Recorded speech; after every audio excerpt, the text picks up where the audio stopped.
రాజ్ కుమార్ శుక్లా అయిన ఇతను చంపారణ్ ప్రాంతానికి చెందినవారు. ఇదంతటిని చూసి గాంధీజీకి రిక్వెస్ట్ చేస్తారనమాట. ఒకసారి మా చంపారణ్ ప్రాంతాన్ని విజిట్ చేయండి. అక్కడ యొక్క ఇండిగో ఒక ఇష్యూని సాల్వ్ చేయండి అనేసి.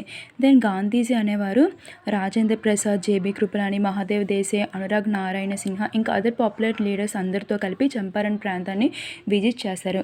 నెక్స్ట్ అక్కడున్న అథారిటీస్ అందరూ గాంధీజీని అక్కడి నుంచి వెళ్ళిపోండి అని అంటారు. బట్ గాంధీజీ నేను ప్రాబ్లమ్ని ఫేస్ అంటే పనిష్మెంట్ అయినా ఫేస్ చేస్తాను కానీ ఇక్కడి నుంచి ఈ ప్రాంతం నుంచి వెళ్ళను అంటే ఆ అథారిటీస్ నుంచి ఒక కమిటీని ఏర్పాటు చేశారు. ఆ కమిటీలో గాంధీ అనేవారు నామినేట్ అవుతారనమాట మెంబర్గా. దెన్ గాంధీజీ అనేవారు కన్విన్స్ చేస్తారు, అబాలిష్ చేయండి తినికతీ సిస్టమ్ని, మా పీసెంట్స్ చాలా ఇబ్బంది పడుతున్నారు అండ్ ఇల్లీగల్గా ట్యాక్సెస్ని వసూలు చేసినందుకు కాంపన్సేషన్ ఇవ్వండి అనేసి. దెన్ గవర్నమెంట్ అనేవారు తినికతీ సిస్టమ్ని అబాలిష్ చేసి 25% కాంపన్సేషన్ ఇస్తారు. ఇది చంపారణ్ సత్యాగ్రహ కోసం. వీడియో నచ్చితే లైక్ చేయండి. ఇలాంటి కంటెంట్ కోసం ఛానల్ని సబ్స్క్రైబ్ చేసుకోండి.